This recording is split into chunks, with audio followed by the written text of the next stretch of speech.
ஆகிக்கும் தர்ஷனுக்கு quarter leave விட்டாங்க. எல்லோரும் சொந்தம் பந்தம் தெரு திருவிழா ஊருன்னு எங்கேயாவது கிளம்பிடுவாங்க. நானும் என் பிள்ளைங்களும் வீடு வாசல் ஆஃபீஸு கோவில் குளம் இவ்வளோதாங்க எங்களுக்கு தெரிஞ்சுது. எமக்கு வேறு யாரும் கிடையாது. அப்படி இருக்கும்போது பிள்ளைங்களையாவது எங்கேயா கோச்சிங் அங்கே எங்கேயும் சேர்க்கலாம்னு சொல்லி ஏற்கனவே தர்ஷன் போயிட்டு தான் இருந்தான். நான் தான் எக்ஸாம்னு சொல்லி நிப்பாட்டி வச்சுருந்தேன். இப்போ போனால் எல்லா பசங்களும் பெருசு பெருசாகிட்டாங்க. பால் வேலை ஃபோர்ஸாக வரும். தர்ஷன் வந்து நெக்ஸ்ட் இயர் பிளான் பண்ணிக்கலான்ட்டாங்க. பிள்ளைக்கு ஒரே சோகம். சரி ஃபுட்பாலாவது சேர்த்துக்கிறாங்களா அப்படின்னு சொன்னால் நான் போனால் பெட்டர் மாஸ்டர் தான் பந்தங்க இதெல்லாம் எனக்கு வேண்டாமான்னு சொல்லி ஒரே பிடிவாதங்க.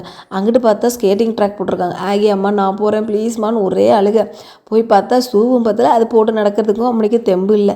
வேணாம் கண்ணு நம்ம நெக்ஸ்ட் இயர் போய்க்கலாம்னு சொல்லி மேடமையும் கூப்பிட்டு வந்தாச்சு. சரி அங்கே தான் விளையாட முடியலன்னு சொல்லி பார்க்கில் விளையாண்டா லீவ் விட்ட மொதல் நாளே கீழே விழுந்து வாரி வாயில் வேற அடிங்க. பிள்ளைய விட்டு போட்டு வேலைக்கு போகிறதுக்கு மனசும் கேட்கல. எனக்கு பயங்கர அழுகையாக போயிடுச்சு. பிள்ளை அழுக வேற தாங்க முடியல பார்க்கவே. ஆகிக்கும் அண்ணனுக்கு முடியலமான்னு சொன்னாங்க. சரி ஓகே வாங்க 3 பேரும் ஃபன் பண்ணுவோன்னு சொல்லி லீவை போட்டு ஜாலி பண்ணிகிட்ருக்கோம்.